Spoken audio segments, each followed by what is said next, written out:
There's a side of golf that few people know. Behind the perfectly manicured greens and the apparent calm, there exists a world of tensions, egos, and moments so intense they could rival any contact sport. This is the story of clashes, fatal mistakes, and gestures that forever mark the history of modern golf. It all began on the 18th hole at TPC Harding Park, in an atmosphere loaded with electricity. Keegan Bradley, known for his impulsive temperament on the course, was battling to close out a match that had demanded every bit of his focus. But just when he seemed to have everything under control, an unexpected comment sparked the fire. Miguel Ángel Jiménez, the seasoned Spaniard famous for his unmistakable style and relaxed attitude, stepped in uninvited. He had watched Bradley prepare for a drop and, drawing from his experience, believed he needed to correct him, 2 club lengths instead of 1. What Jiménez considered a rules clarification, Bradley saw as an intolerable intrusion. The air tightened within seconds. Steve Hale, Bradley's caddy, jumped in immediately to push the Spaniard aside, but Jiménez didn't move an inch. In a matter of moments, the situation escalated from a simple verbal exchange to a face-to-face standoff. Bradley, furious, stood inches from Jiménez, making it obvious with his glare that his help wasn't welcome. The scene, unfolding in full view of the crowd, became an unexpected spectacle. Later, Bradley admitted it was a heat-of-the-moment reaction. But he also made something clear. He would defend his caddy no matter what. He never apologized.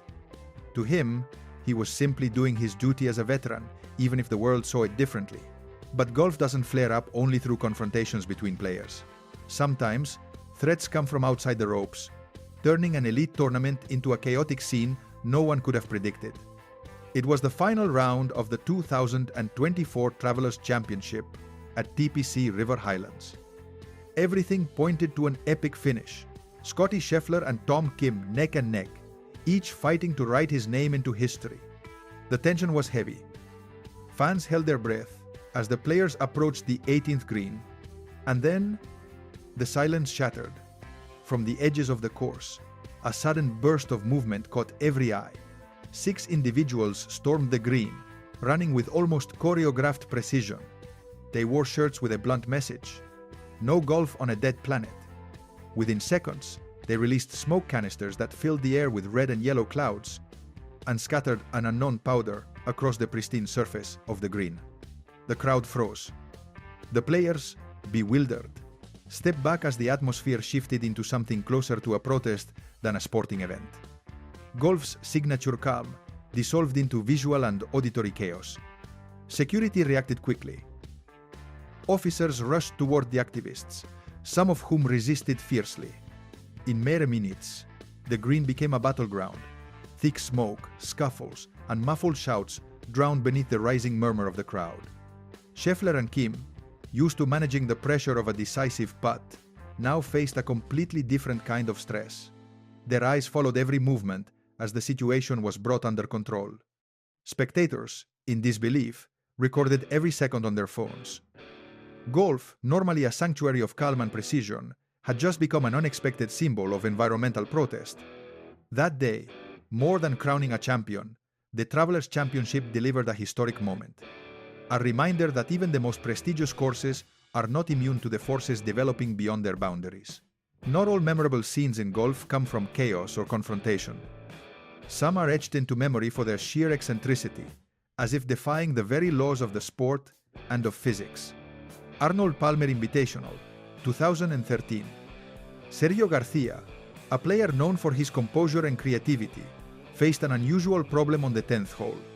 His tee shot had been such a disaster that the ball didn't end up in the rough or a bunker, but suspended 15 feet above the ground, tangled in the branches of a tree. Most players would have taken the penalty and moved on, but Sergio isn't like most players. To the astonishment of the crowd, he dropped his bag, took off his jacket, and started climbing. Every movement brought him closer to a spectacle that few would ever forget. Clinging to the branches like an improvised koala, Garcia assessed the ball's position. What came next was worthy of a viral video. With only one arm free, he executed an inverted, almost blind swing. A brief moment of silence. and then the crisp sound of impact. The ball shot out, landing miraculously back in play. The ovation was immediate. His playing partner, William McGirt, couldn't hide his astonishment. It was a moment of pure ingenuity, the kind of scene that turns a sport into legend. But heroism came at a cost. In the effort, Garcia injured his shoulder. His next shot barely traveled 30 yards, and to make matters worse, a sudden downpour forced him to withdraw. What began as an act of boldness ended in retreat, leaving everyone wondering whether it had been worth it. This episode showcased not only Garcia's skill, but also his courage to challenge the impossible, even though sometimes the impossible hits back. Sometimes it isn't the players who steal the spotlight, but the spectators themselves. Because when golf mixes with a bit too much enthusiasm and alcohol, the result can be as unexpected as it is memorable.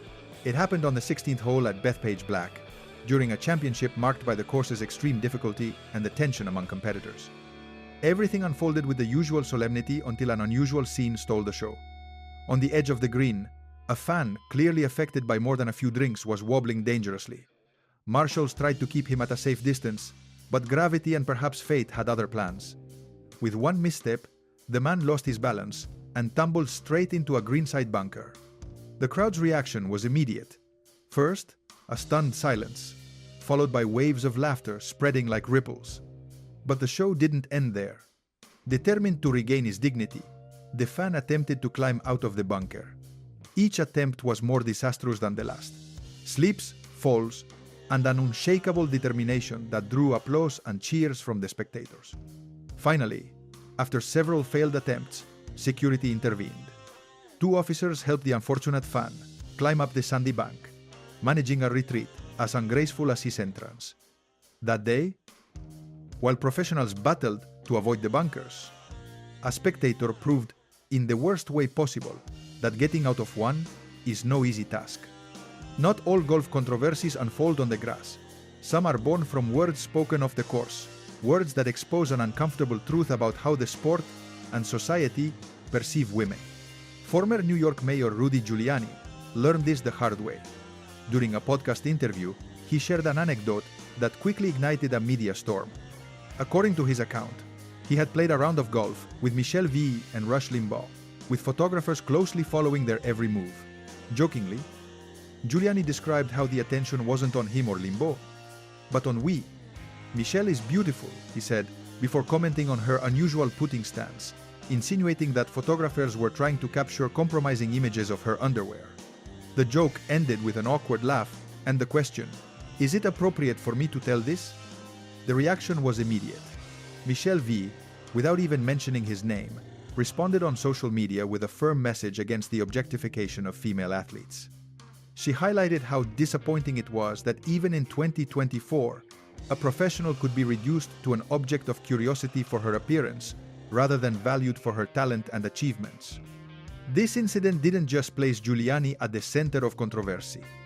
It reminded the world that women in sports, even in one as seemingly refined as golf, continue to face scrutiny unrelated to their performance.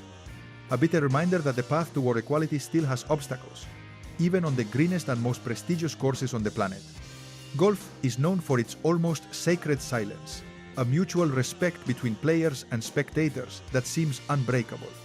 But there are moments when that thin line snaps, and the course becomes a stage for unexpected confrontation. It happened at the 2024 Phoenix Open. Zach Johnson, famous for his unshakable composure, was heading toward the 10th hole with his usual precision. But something in the atmosphere felt different. Amid the murmur of the crowd, a sharp voice cut through a fan, fueled by both alcohol and excitement, who wouldn't stop shouting. "Come on, Zach, is that the best you've got?" he yelled between shots, his words tearing through the calm like a poorly hit driver. Johnson tried to stay focused, but with every step, the comments grew more cutting, more personal. Finally, the golfer stopped, turned on his heels, and faced the heckler. With an icy firmness that froze the rest of the spectators, he delivered a blunt, "I've had enough." The scene left everyone in silence.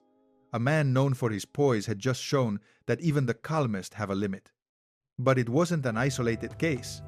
In the same tournament, Billy Horschel was forced to stop his play when another fan began shouting during his swing. Furious, he walked straight toward the crowd, demanding respect not only for himself but for all competitors trying to maintain their focus under relentless pressure. Even Ricky Fowler, at the Players' Championship, had his own confrontation with a fan. The clip went viral, proof that modern golf faces an unexpected challenge, preserving the essence of a sport long seen as a haven of quiet, in front of an increasingly loud and provocative audience. These incidents remind us that while golf may seem like an oasis of serenity, tension can arise at any moment. And sometimes the enemies aren't on the leaderboard, but among the crowd. Not all comebacks in sports are the same. Some are simply wins. Others become epics that transcend the game and remain etched in collective memory. And none has been as impactful as Tiger Woods at the 2019 Masters. Just 2 years earlier, his career seemed over. Images of his arrests and the endless back surgeries filled the headlines. The man who had dominated golf for decades looked like a shadow of himself struggling to walk, unable to compete. Many had written him off. But in Augusta, Tiger wrote a chapter no one dared imagine. The final round was an exhibition of precision, patience, and nerves of steel. Francesco Molinari led the tournament, with Brooks Koepka lurking close behind. The turning point came at the iconic 12th hole, Golden Bell. Molinari's shot fell into the water, a double bogey that opened the door. Tiger, eyes locked and swing perfectly measured, crossed through it without hesitation. On 15, Firethorn, he made birdie to take control. Then on 16, Redbud, he left the ball just inches from the hole, a shot so perfect it felt like an echo of his glory days. A gentle putt secured the birdie and the lead. And then, the defining moment. On the 18th hole, with the gallery holding its breath, Tiger sank the final putt. The roar of the crowd echoed far beyond Augusta, a celebration not just of a victory, but of the return of a giant. Woods finished the day with a 70, 1-3 under par, securing his 5th Masters and his 15th major. Beyond the numbers, it was a lesson in resilience and greatness. A reminder that even legends can fall, but they can rise again. That day, golf didn't just regain its icon. It witnessed the redemption of a man who had been one step away from being forgotten. In golf, some shots are so perfect they seem destined for legend, until the bureaucracy of the rules erases them in an instant. Year 2000. Loch Lomond, Scotland. Annika Sorenstam, one of the greatest figures in women's golf, faced a delicate chip in the Solheim Cup. The pressure was immense, but her concentration was unshakable. She prepared, swung, and the ball rose with the perfect trajectory. It hit the green, rolled softly, and disappeared into the hole, a flawless chip. The crowd erupted. Sorenstam and her partner Janice Moody celebrated ecstatically. But the celebration stopped abruptly. In the U.S. team area, a growing murmur ended with Kelly Robbins raising her voice. She played out of turn. The accusation was serious. In golf, playing out of turn isn't just bad etiquette, it can be a rules violation. Officials gathered for a long, tense discussion. Finally, the decision landed like a hammer. Sorenstam had to replay the shot. With the crowd still holding its breath, Annika tried to regroup. But the magic was gone. On her second attempt, the ball didn't drop. Europe lost the point, and later, the match. That controversy marked a turning point in the Solheim Cup. What began as a strategic move by the U.S. team became an open wound, fueling intense rivalry for years. That perfect chip remained in memory not as a triumph, but as a symbol of how, sometimes, the rules strip the poetry from sport. Sometimes, the most extraordinary stories are born in the most unlikely places. And in the world of golf, few have been as surprising and moving as Sofia Popov's. In 2020, Popov arrived at the Women's British Open as a complete unknown. Ranked 304th in the world, without a significant professional title, and having lost her LPGA Tour card the previous year, her chances seemed non-existent. Even her entry was the result of chance. A top 10 at the Marathon Classic opened a door she had barely dared to approach. But what happened at Royal Troon was pure magic. From the first shot, Sofia played as if destiny owed her a second chance. With a final round 68, 3 under par, she not only beat the field, she rewrote expectations. She won by 2 strokes, becoming the first German woman in history to capture a major. The $675,000 prize multiplied her career earnings by 6. But the real victory ran deeper. For years, Popov had battled Lyme disease in silence, dealing with fatigue and pain that threatened to push her out of the sport forever. When she holed the final putt, tears poured out uncontrollably. "I almost quit golf last year," she confessed later, her voice trembling. "Thank God I didn't." That day, Sofia Popov didn't just win a trophy, she became a symbol of resilience and of how, even when everything seems lost, passion can bring us back to life. There are shots in golf that defy logic, moments so unlikely they feel straight out of a Hollywood script. And in 2020, Jon Rahm delivered one of those moments in the most sacred place in golf, Augusta National. It was November 10th, the eve of the Masters, and Rahm was on the 16th hole, taking part in one of the tournament's most beloved traditions, skipping the ball across the pond onto the green. A light-hearted routine, until Rahm turned it into history. With an 8-iron in his hands, he struck a precise shot that sent the ball skimming across the water. 1, 2, 3 skips, as if the pond were a flexible mirror. The ball reached the green with improbable elegance, and then its dance began. It rolled softly at first, then gathered speed as it followed the slope with perfect precision. The crowd held its breath as the path became unavoidable. The ball aligned with the hole, tilted on the edge, and dropped. A hole-in-one. Perfect. Impossible. Legendary. The fact that it happened during a practice round only made it more magical. No trophy was at stake, but something else was. Pure astonishment, proof that even in practice sessions, timeless moments can be born. For Rahm, the shot had an added sweetness. It was his 26th birthday, a gift no cake or candle could ever match. In that instant, he became the star of one of the most watched and celebrated highlights in recent Masters history. Sometimes, legendary moments don't come from experience, but from youthful audacity and the ability to turn pressure into inspiration. Solheim Cup. A hostile scenario for any rookie, American soil, thousands of home fans, and on the other side, a seasoned rival. But for Charlie Hull, a 17-year-old Brit with a disarming smile and fire in her eyes, it was the opportunity of a lifetime. Her assignment? Face Paula Creamer, one of the most respected and battle-tested players on the circuit. Few believed a newcomer could topple such a wall of talent and composure. From the first tee, the atmosphere was electric. European fans, aware of the magnitude of the challenge, turned the course into a sea of blue and yellow, waving flags and chanting Hull's name as if it were a World Cup final. Charlie, far from intimidated, absorbed the energy like fuel. Every swing drew applause. Every birdie sent a shockwave through the fairway. Creamer, always focused and serious, began to show signs of discomfort. As the young Englishwoman delivered one perfect shot after another, the pressure shifted sides. By the 14th hole, Hull had already sealed the duel with a clinical putt, earning a 5-4 victory and securing the decisive point for Europe to win the Solheim Cup for the first time on American soil. And then came the moment that made everyone smile. As she shook Paula Creamer's hand at the end of the match, Charlie Hull, with the same ease with which she had dominated the game, asked, "Can I have your autograph?" The question, innocent yet tinged with almost theatrical irony, sparked laughter across the gallery. Some were left wide-eyed, others couldn't help but applaud the young champion's boldness. That day, Charlie Hull didn't just win a match, she proved that greatness doesn't always come with age, and that golf can be every bit as thrilling as any other sporting battle. In golf, patience is a virtue, but for some, frustration can become its own spectacle. And no one embodied that wild side better than Tommy Thunderbolt Bolt.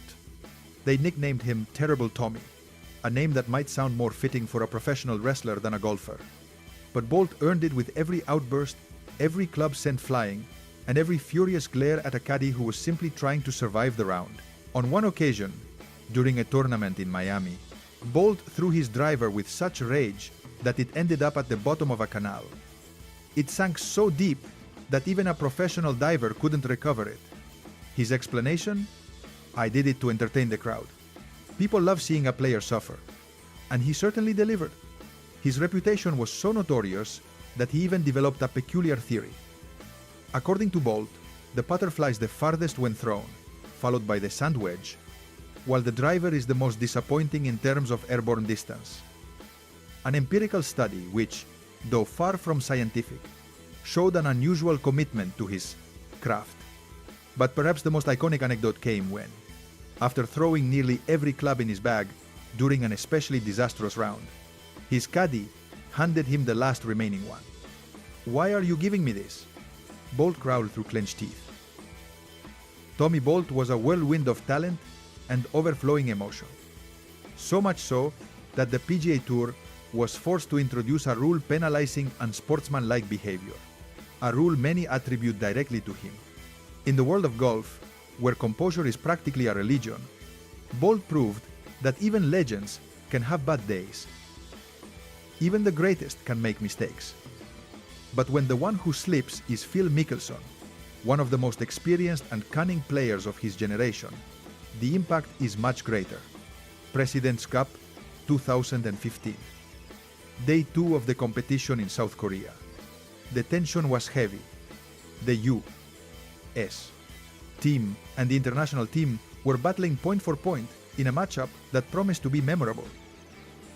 But no one expected that one of the tournament's most talked about moments would arrive in such an absurd way.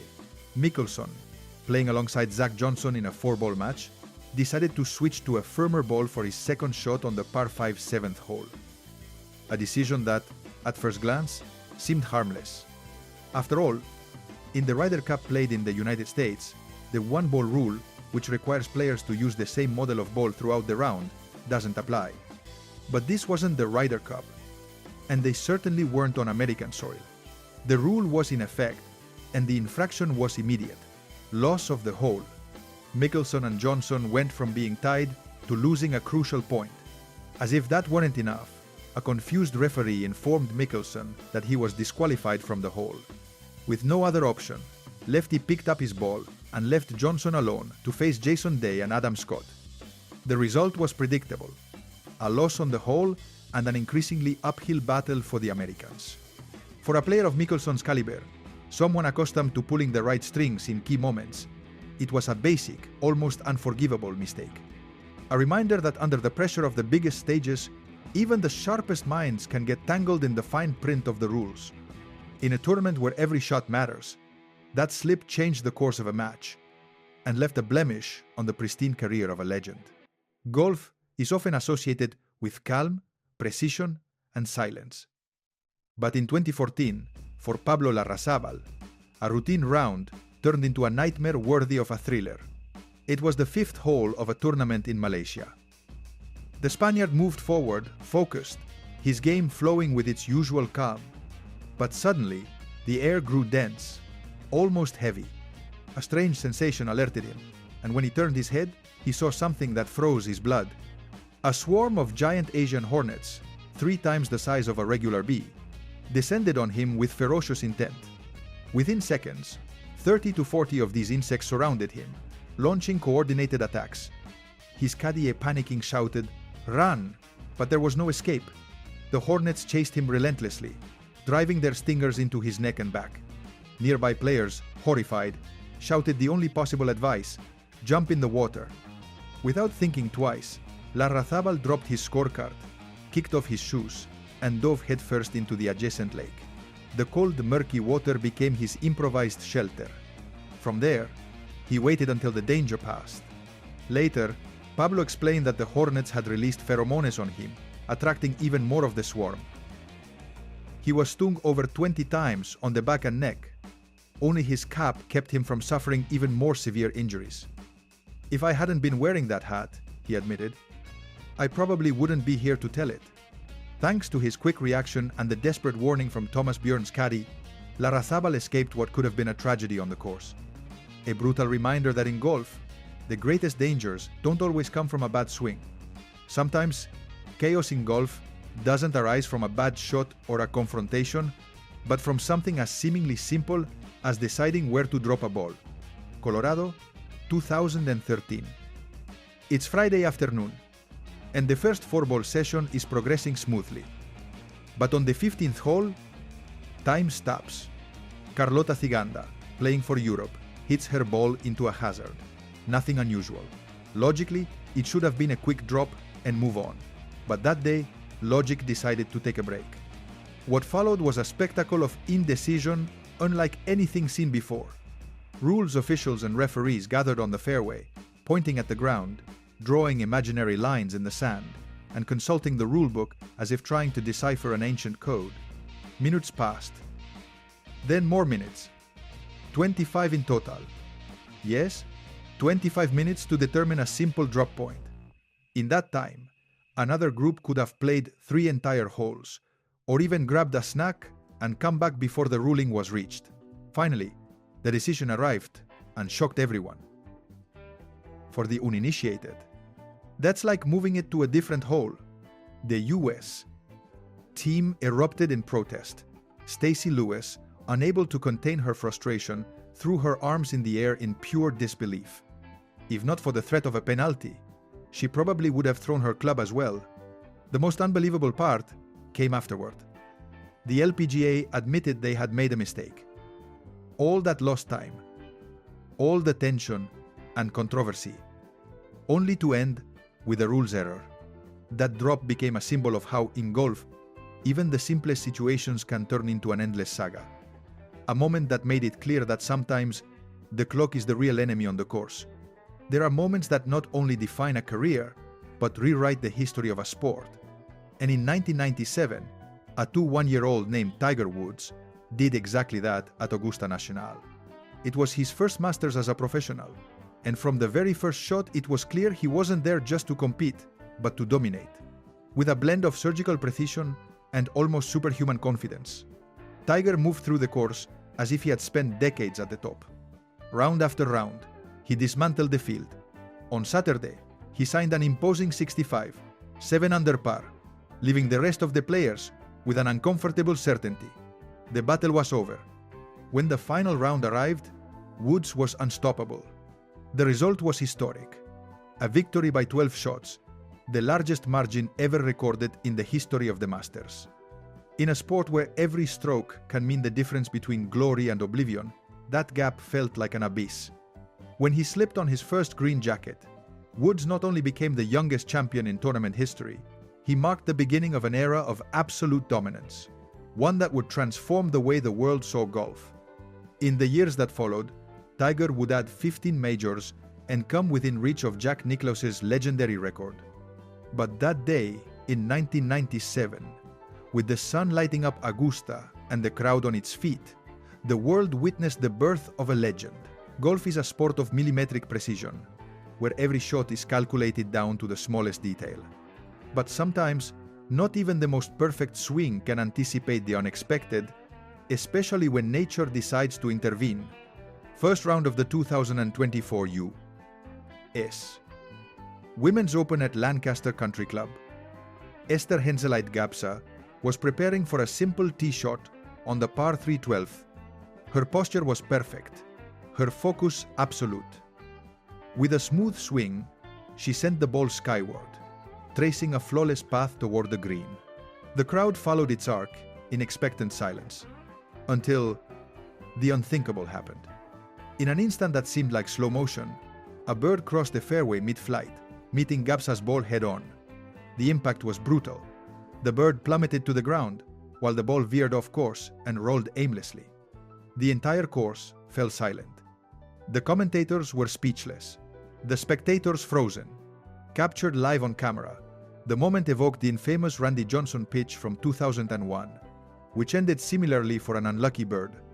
For Gapsa, it was a shot impossible to recreate, though for reasons no one would want to repeat. For the unfortunate bird, it was simply a case of terrible timing and worse placement. In the book of golf's strangest moments, this one sits near the top.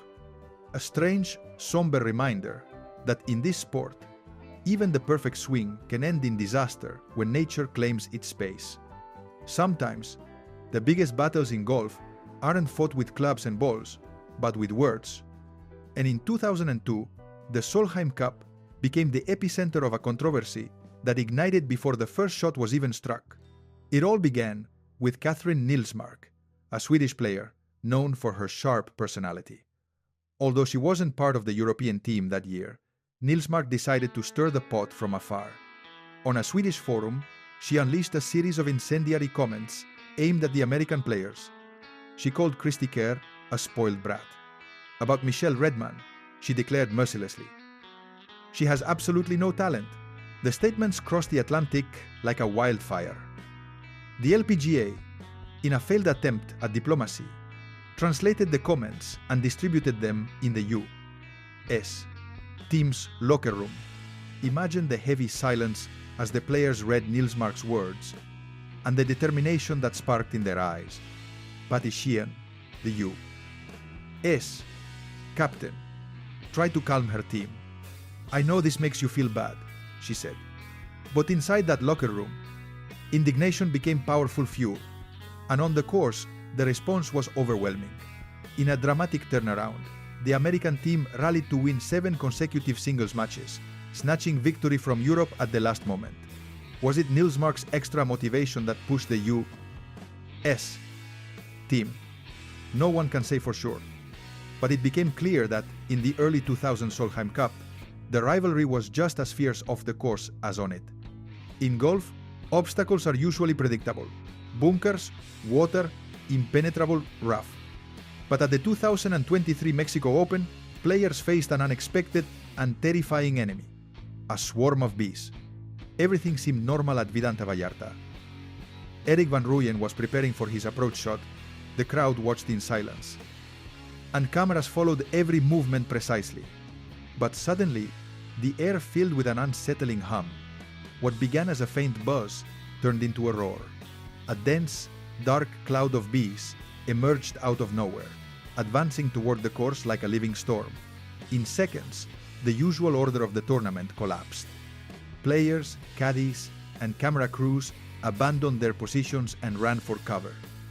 Some dropped to the ground as if practicing a military drill, while others crouched behind golf carts.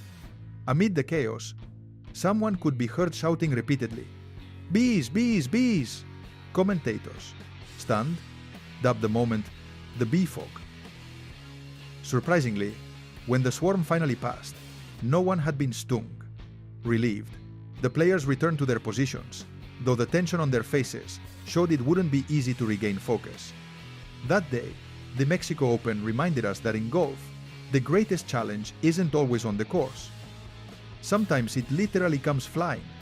At the 2011 Masters, Rory McIlroy was on the brink of glory until Augusta Nacional decided to teach him one of its cruelest lessons. At just 21, the young Northern Irishman was the image of golf's future: youthful charisma, explosive play, and confidence bordering on arrogance. For 3 days, he dominated the course with video game numbers: a bogey-free 65 inches the first round, followed by 69 and 70. He entered Sunday with a 4-shot lead. The world was already preparing his coronation. But Augusta doesn't hand out green jackets without testing the soul of a player. On the first 9 holes, the warning signs were subtle. A poor shot sent him into an unknown corner of the course, so far offline that the TV broadcast showed, for the first time ever, a set of hidden cabins among the trees. It was literal and metaphorical off-the-map territory. What followed was a downward spiral. Balls in the water on 13, putts slipping by millimeters, and an expression on Rory's face shifting from confidence to disbelief, and finally resignation. When he finished with a devastating 80, he had gone from leading comfortably to posting the worst score of the day. But sometimes, it's in defeat where champions are forged. That collapse was the moment that broke Rory, and the one that pushed him to rebuild himself, stronger and more determined. In the years that followed, the world would watch that curly-haired kid return to fulfill the promise of his talent. In professional golf, Innovation rarely comes from a player's stance. But in 2012, Michelle Vie proved that sometimes the strangest solutions can make all the difference. Tired of her struggles on the greens and looking for a way to regain confidence with the putter, we decided to break with tradition. Her new technique was so unusual it looked like an experiment. She bent forward until she was practically parallel to the ground, folded at such an extreme angle that spectators joked she could smell the grass. The style, quickly nicknamed tabletop putting, sparked all sorts of reactions. Some thought it was a lapse in judgment, others said she had lost her way. But the most surprising thing was, it worked. With her unconventional method, Michelle jumped from 119th in the world rankings to 4th in record time. Women's Open, silencing critics and proving that in golf there are no fixed rules for success. That peculiar technique went down in history as an example of how creativity and the courage to challenge norms can change the course of a career. Sometimes, to win in golf, you have to dare to look different. Golf is a game of precision and emotional control, but even professionals can have days when all of that vanishes. And no one illustrated this better than Henny Otto at the Masters of NASA. It all started with a short putt, just a few inches, a simple tap-in for any player of his level. But when the ball circled the hole and refused to drop, something in Otto snapped. What followed was an exhibition of frustration in its purest form. In a burst worthy of a baseball game, Otto swung his putter like a bat, unleashing a blow so powerful it looked like he was aiming for a home run in Game 7 of the World Series. The only reason the club didn't fly out of the course was because, miraculously, he managed to hold on to it. But the meltdown didn't stop there. Instead of regrouping, Otto continued hitting putts in increasingly erratic fashion. 5 additional attempts, each more absurd than the last. It was like watching someone play mini-golf for the first time, except this was in a professional tournament, live on television. For viewers at home, it was impossible not to laugh, and impossible to look away.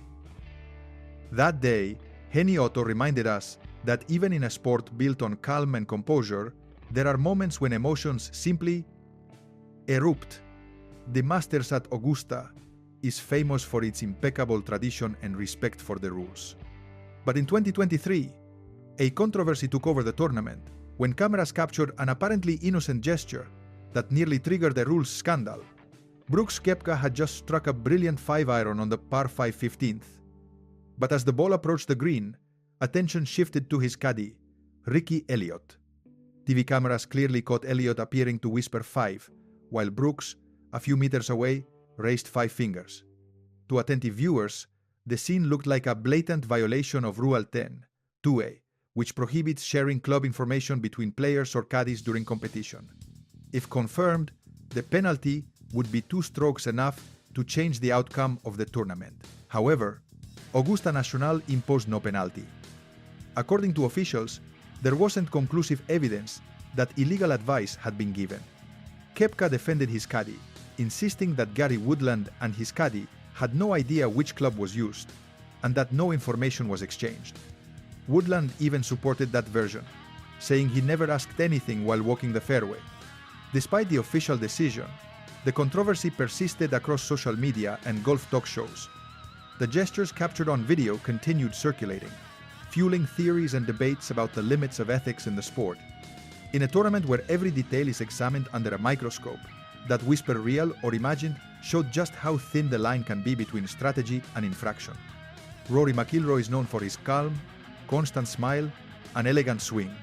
But in 2015, at the WGC Cadillac Championship, even the always composed Rory showed that no one is completely immune to a burst of frustration. At Trump National Doral's blue course, McIlroy began the round with a perfect 302-yard drive. Everything seemed under control, until his approach with a 3-iron flew wildly offline. What happened next shocked everyone. Instead of settling for a gesture of annoyance or a short toss of the club, Rory chose a more definitive solution. With a powerful, decisive motion, he hurled his 3-iron into the lake with the force of a World Series pitcher. The club traced a perfect arc before disappearing beneath the surface. But the story didn't end there. Donald Trump, then the course owner, wasn't about to let a club become a sunken treasure in his lake. True to form, he hired a professional diver to retrieve it. Wearing a wetsuit and oxygen tank, the diver descended into the murky water in search of McIlroy's wayward weapon. After a few minutes, he resurfaced triumphantly with a 3-iron in hand, as if he'd recovered a long-lost relic. When asked about the incident, Rory joked, "It felt good at the time." Then more thoughtfully added, "Now, not so much." A confession any frustrated golfer could relate to. That day, McIlroy reminded us that even the best can have moments of weakness. The Masters at Augusta is famous for testing the nerves of the world's best golfers. But in 2016, Ernie Els experienced something so surreal, it felt as though the course itself was conspiring against him. It was the first hole of his round, the perfect moment to find rhythm and build confidence. Els, a veteran with multiple major titles, approached the green with the calm of someone who had been in countless pressure situations. Before him lay a short putt, almost routine. But when the putter struck the ball, something felt off. The ball rolled toward the hole and veered away at the last instant. A small mistake. But at Augusta, any error can open the door to disaster. Els tried to regroup, stepping up for a simple tap-in. Miss. Another attempt. Miss again. The crowd, stunned, fell into a sepulchral silence as each new error seemed to drag Els deeper into a pit of despair. 6 strokes were needed to finally hole out from a distance that, for any amateur, would be a casual flick of the wrist. 6 strokes on the green, 10 in total to complete the hole. A par 4 turned into an endless torment. Commentators whispered the dreaded words, the yips. A ghost no golfer ever wants to meet a nervous tremor that turns even the easiest putts into impossible missions. That moment was devastating not only for Els, but also for his fans, who watched him battle an invisible enemy with painful dignity. At Augusta, where every shot can be immortalized as glory or tragedy, Els's nightmare became one of the most painful collapses ever witnessed. Some moments in golf aren't defined by victory or defeat, but by the emotional weight they carry.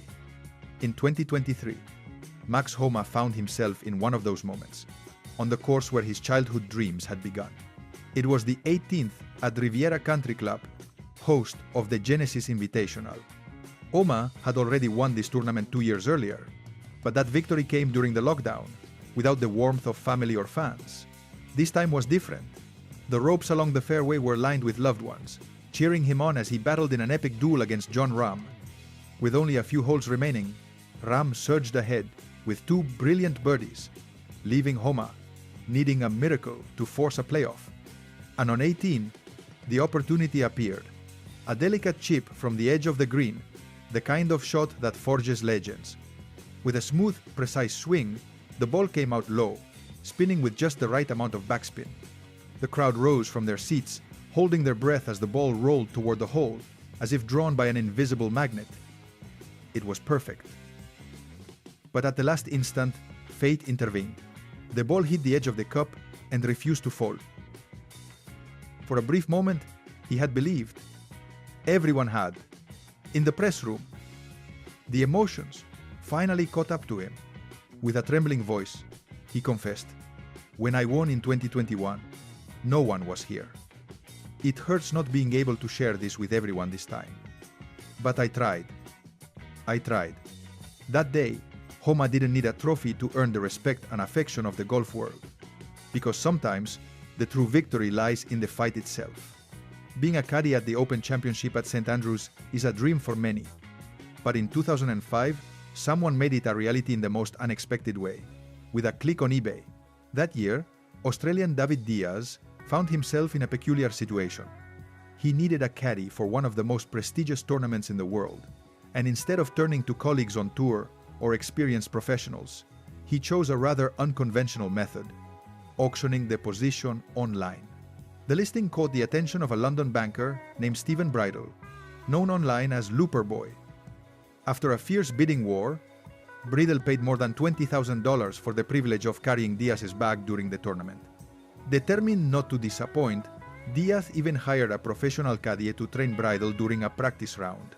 For a few days, the banker-turned-caddy walked the historic fairways of St. Andrews, rubbing shoulders with golf legends, and living a fantasy many would pay dearly to experience. But the story didn't have the fairy tale ending everyone expected. Diaz failed to make the cut, and Bridal went from being part of the action to being, essentially, a very privileged and very expensive spectator. In total, his two-day adventure became one of the costliest pastimes in golf history. A reminder that, in this sport, sometimes dreams and credit cards cross paths in the strangest places. There are defeats in golf remembered just as much as victories. None more so than Jean van de Velde's collapse at the 1999 Open Championship. What should have been a triumphant stroll turned into a sporting tragedy that left the world in shock. Van de Velde reached the 18th hole at Carnoustie with a 3-shot lead. All he needed was a double bogey to become the first French champion since 1907. Victory was so close that commentators were already speaking his name alongside the claret jug. But golf, in its cruelest essence, allows no premature celebrations. Instead of playing it safe with an iron off the tee, Van de Velde pulled the driver. His tee shot barely carried the Barry Burn. Finishing in the rough, he still had room to spare. A safe second shot was all he needed, but pressure began to take over. In an inexplicable decision, he attacked the flag with a 2-iron. The ball bounced off a grandstand railing, hit a stone in the wall, and settled in even thicker rough. Tension turned to disbelief when his third shot came off horribly and finished back in the Barry Burn. Then came an image etched forever into golf history. Van de Velde removed his shoes and socks, rolled up his trousers, and stepped into the stream. Standing in the water, he contemplated the possibility of attempting the impossible with his ankles submerged. The world watched, millions holding their breath. After an eternal moment, he regained his senses and chose to take a drop, but the damage was done. He finished the hole with a triple bogey 7, falling into a playoff he would ultimately lose to Paul Lawrie. What should have been a historic moment for French golf became one of the greatest televised nightmares in sports. A ruthless reminder that in golf, no lead is safe until the final ball drops. In golf, a 2-foot putt is almost automatic, but in 2017, Lexi Thompson learned that in this sport, nothing is guaranteed, and even the simplest shots can carry the weight of an entire season. It was the final round of the CME Group Tour Championship, the tournament that closed the year. Thompson, then 22, had endured a turbulent season, from the 4-stroke penalty at the ANA Inspiration triggered by a TV viewer calling into a series of victories that proved her resilience. Now, on the 18th hole, she stood one short stroke from redemption, a short put. Holing it meant Player of the Year, World Number 1, and $500,000 in bonus prize money. The crowd went silent. Commentators held their breath. The scene had all the makings of a perfect finale, until it wasn't. Thompson's putter moved firmly. The ball started on line, but as it reached the hole, something inexplicable happened. The edge of the cup redirected it, making it spin around before spitting it out mercilessly. A muffled gasp of disappointment rippled through the gallery as Thompson remained frozen, eyes fixed on the hole, as if her mind refused to accept what had just happened. That miss didn't just cost her the tournament. It became the final chapter of a season, marked by struggle, controversy, and the search for redemption. Yet even in defeat, Lexi showed admirable strength. Despite the heartbreak, she walked away with the trophy for the season's lowest scoring average and a $1 million bonus for winning the race to CME Globe. It wasn't the glory she sought, but it was a reminder that in golf, as in life, you don't always win with a single putt. And now we reached the most heartbreaking moment in golf history. A story that, decades later, remains a brutal reminder of how unforgiving this sport's rules can be. Masters Tournament, Augusta. Roberto De Vicenzo, the great Argentine golfer, had just signed for a spectacular 65, putting himself in position to fight for the title in a playoff. Excitement filled the air. Everything seemed set for De Vicenzo to become champion. But, in a cruel twist of fate, his playing partner, Tommy Aaron, made an error while marking the card. He recorded a par on the 17th hole instead of the birdie De Vicenzo had made. Unaware of the mistake, Roberto signed the incorrect card. And in golf, The rule is clear. Once a player signs the card, the score stands, even if it's higher than the true one. De Vicenzo went from a 65 to an official 66, missing the playoff by a single stroke. His reaction was as simple as it was devastating. "What a stupid I am." A phrase that became legendary not because of the loss, but because of the humility and dignity with which he accepted an error that wasn't entirely his. That day, De Vicenzo didn't just lose a tournament. Golf lost one of the most deserved coronations in its history. And he left us with a lesson. In this game, as in life, sometimes a small oversight can change everything. Thank you for joining us on this journey through the wildest, most emotional, and most epic moments in golf history. If you enjoyed this ride and want to keep exploring the most thrilling side of the sport, don't forget to subscribe to the channel, leave a like, and share your favorite moments in the comments. And remember, in golf, just like in life, every shot counts.